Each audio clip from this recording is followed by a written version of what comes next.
What's up everyone, Darcblade here with a hunter's guide to the Blossomdance festival in Monster Hunter Wilds. In this little information video, we will break down what is involved in this seasonal event, what activities you can take part in, what new event quests there are, and more.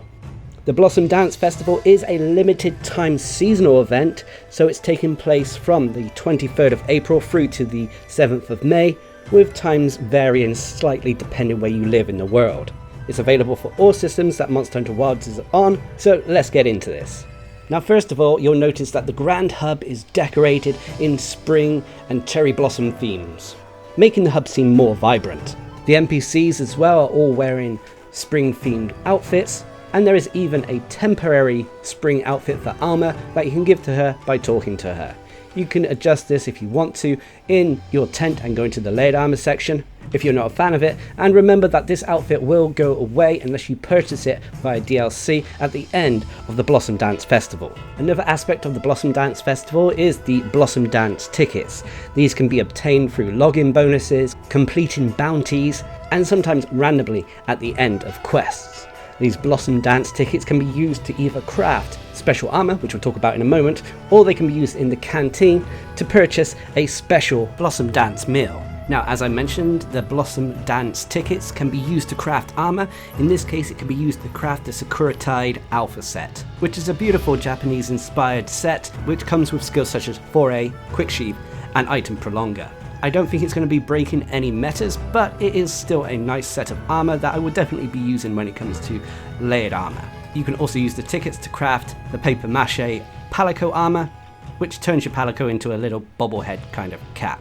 On top of that, you're able to obtain Blossom Barrel Bombs. These are special barrel bombs that explode in a flurry of flower petals. You can't craft them, and they're only obtainable during this limited time event via login bonuses and limited bounties.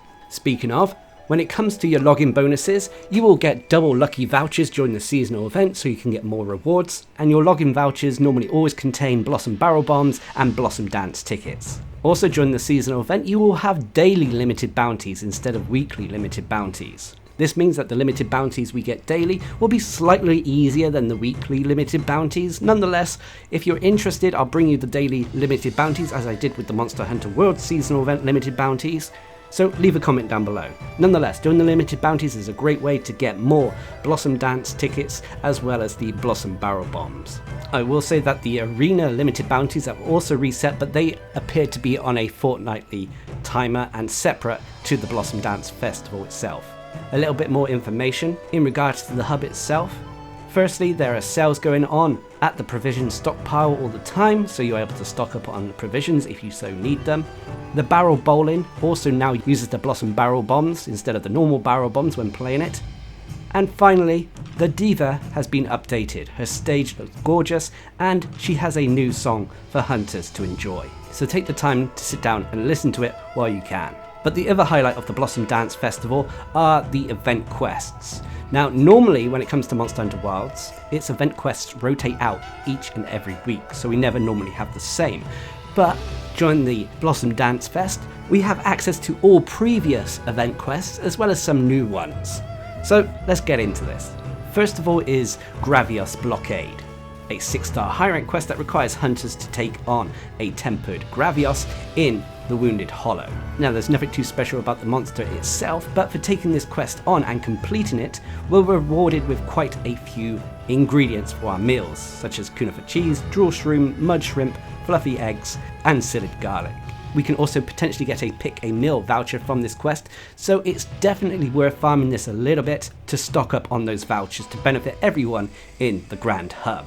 The next quest is That Won't Work on Me, a 6-star high rank quest that requires hunters to be hunter rank 31 or above and has players taking on a tempered Zulu in the ruins of Wyveria. Again, nothing too super special about this monster as far as I could tell, but for completing this quest you're rewarded with Blossomdance catalogue tickets. These can then be taken to the blacksmith and used to craft various headgear for your hunter, including the sealed eye patch, which gives you fire resistance as well as 2 tier 3 decoration slots, the shadow shades, which gives you max stun resistance and blindsiders and a tier 3 decoration slot, and the round glasses, that gives you maximum blight resistance and some tier 1 decoration slots.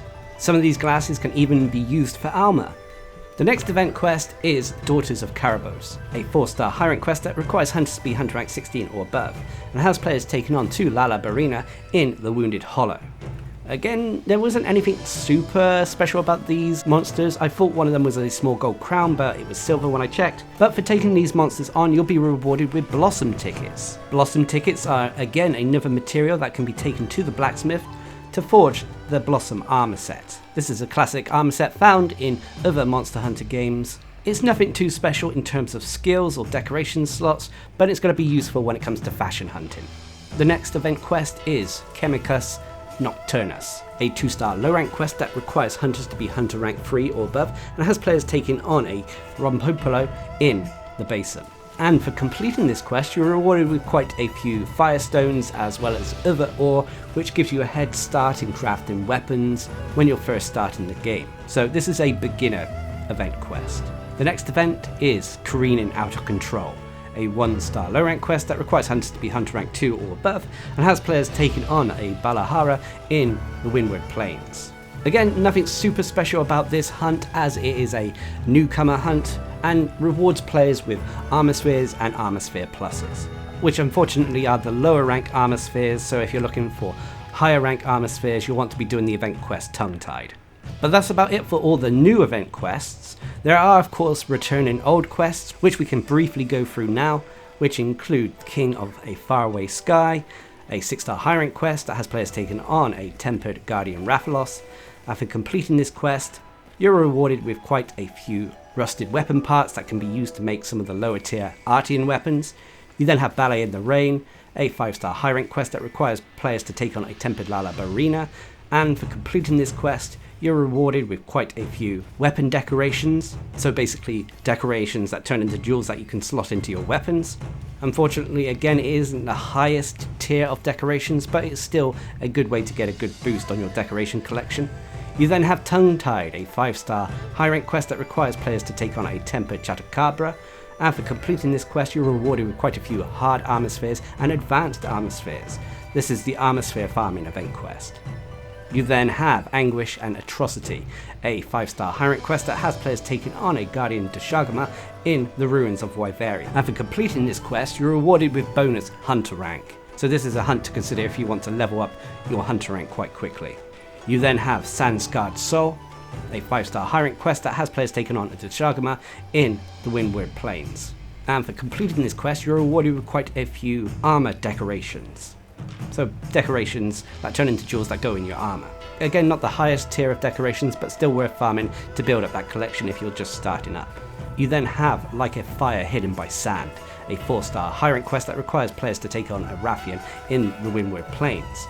After completing this quest, you'll get Expedition Headgear tickets that can be used to craft the Expedition Headgear. You then have Kutku Gon Kuku, a 4-star high rank quest that has players taking on a Yan Kutku in the Scarlet Forest. And for completing this quest, you're rewarded with quite a few Mimi Fayat tickets, which can be used at the blacksmith to craft the Mimi Fayat head armor. And then finally you have When Do Chemitrice Sing, a 4-star high rank quest that requires players to take on a Chemitrice in the Windward Plains.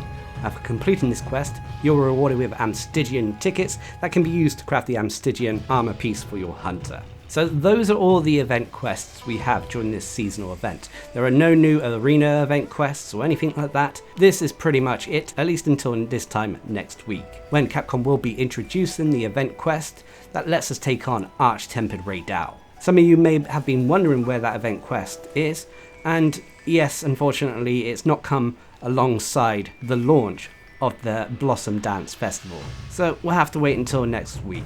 But until then, there are quite a few new event quests for us to take part in, and of course is an opportunity to build up the tickets and seasonal loot from this seasonal event, as it will be going away until next spring, more than likely.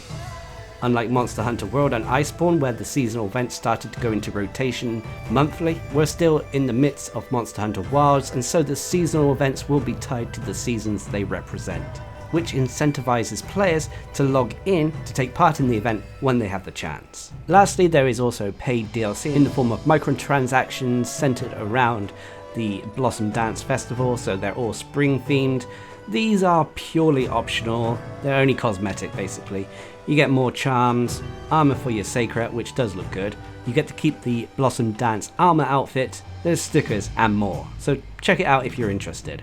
But that about wraps up the guide to the Blossomdance Festival. What are your thoughts? Please leave a comment down below, and especially if you want to see daily limited bounties. And until next time, I've been Darcblade, bringing you a hunter's guide to the Blossomdance Festival in Monster Hunter Wilds. Hope you enjoyed it, thanks for watching, subscribe and like for more.